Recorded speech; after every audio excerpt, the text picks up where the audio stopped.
For months, we have been investigating how a landlord in deep trouble with the city of Aurora suddenly came to claim that their properties had been taken over by Venezuelan gangsters.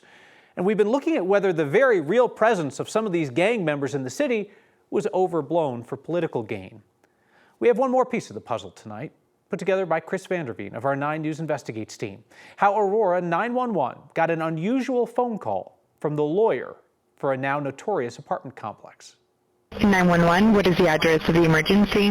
1568 North Nome Street. The call comes in June 28th. The apartment property has been taken over by people who say they are a Venezuelan gang. The caller, a lawyer who represents the owners of the building. They've taken it over forcibly from the owners. A story that even the 911 operator finds curious. Okay, and how did they forcefully take the property from the owner? How is that? They just walked in, and then a phone call was made to the property manager that they have taken over. Is there anything actively happening right now? The only thing I know is that the gang is in control. We're afraid to go down there because it's very dangerous.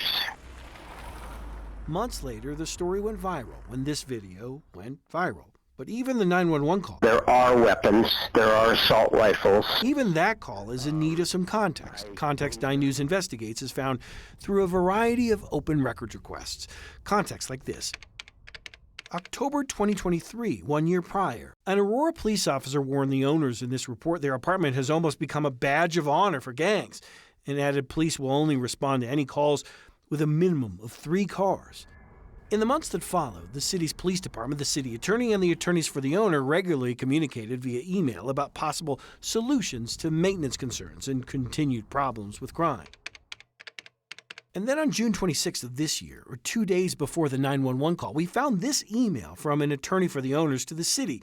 Things seem to be going okay. The property does have a manager and continued maintenance. No mention of Venezuelan gangs. Has anyone been injured at all? I'm not aware of any.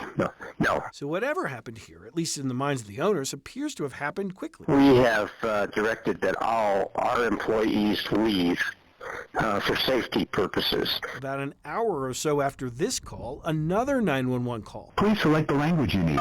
This one from a Spanish speaker who communicated to the operator through a translator. They are basically going to go ahead and be the owners of the apartments. They're going to start charging the rent, and they're going to be selling drugs here. So, days later, Aurora police wrote this email to the owners.